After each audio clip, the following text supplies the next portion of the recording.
I have a hectic car park scene here. I need to sound design. I'm going to use Krotos Studio. I'm going to start with the city preset. So I'm actually going to remove the sirens and horns and just focus in on the skyline and traffic here. I'm going to print that directly to the timeline now.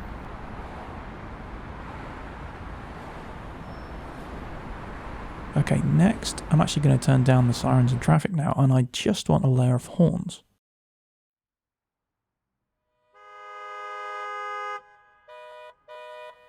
Okay, great. So I can use Krotos Studio also to generate sound when the timeline's not playing, and just drag that recording right into the timeline. So let's just edit up these horns, just get them to fit the duration of the scene. But it was really nice just to be able to generate a layer specifically of those. Okay, next, so I need some movement now. So I'm going to go to the Whoosh category and go to Designed Air.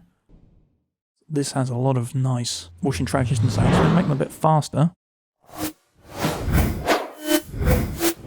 Let's try that straight to the timeline.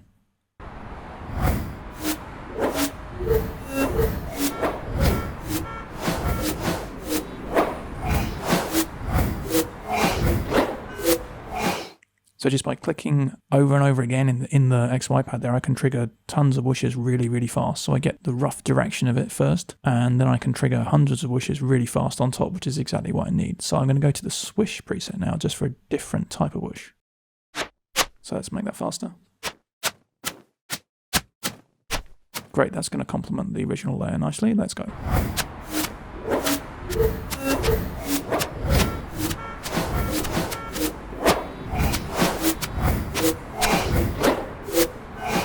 Great, that complemented the first layer really nicely because it's got different type of speed, different type of tonality. I feel like I want one more thing, so I'm going to go to the Mellow Shift preset here. Let's speed those up again.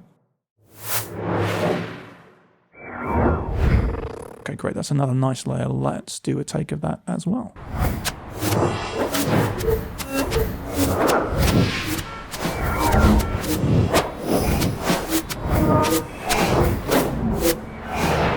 So we got all that movement, all that design, all that action done in Krotos Studio really, really fast.